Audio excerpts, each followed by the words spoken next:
Salamat sa bagong araw, Lord. Panginoon, maraming salamat sa bagong araw na ito. Maraming salamat sa masarap na tulog. Maraming salamat sa masarap na pahinga. Alam ko po, Panginoon, na ako'y binantayan ninyo at inalagaan ng buong magdamag. Haharapin ko po, Lord, ang araw na ito na puno ng pag-asa sa aking puso't isipan, sa aking buong pagkatao, sa aking buong araw ngayon. Alam ko po, Lord, na hindi mo ako iiwan ngayong araw na ito at patuloy niyo akong sasamahan at bibigyan ng guidance. Maraming salamat dahil ginising mo ako ngayong umagang ito at alam kong ang araw na ito ay magiging blessed dahil andyan ka, Lord. Punuin niyo po, Lord, ng kasiyahan o joy ang aking puso. Ipaalala niyo po sa akin kung gaano ako ka-blessed sa araw na ito. Lagyan niyo lagi ng dahilan ang aking kasiyahan at mga dahilan kung bakit magiging thankful po ako.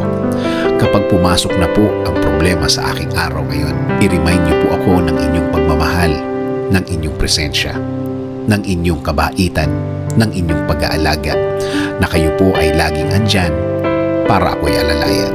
Kapag ako ay nanghihina, ipaalala niyo po sa akin na lagi po kayong andyan para ako'y tulungan, para ako'y alalayan, para ako'y alisin sa isang problemadong sitwasyon. Lord, kapag naalala ko ang aking problema, please remind me that you got me, that everything will be okay and fine. Please remind me also of my purpose.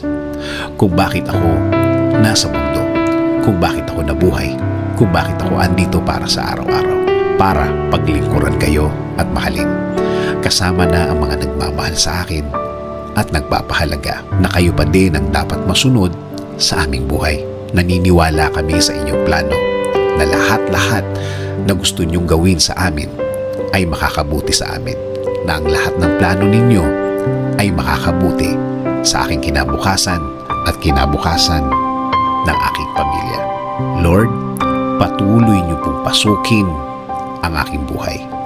Isinusuko ko na po sa inyo ang aking araw-araw, ang aking mga gagawin at aking mga plano. Patuloy niyo kaming bigyan ng guidance sa araw na ito at sa mga susunod. Alam ko po, Lord, na ang araw na ito ay mas mabuti, mas maganda, mas produktibo kesa kahapon. Dahil ang lahat ay magbabago kapag kasama ka namin, Lord. In Jesus' name we pray. Amen. Sabi nga sa Lamentations 3:22-23, the steadfast love of the Lord never ceases. His mercies never come to an end.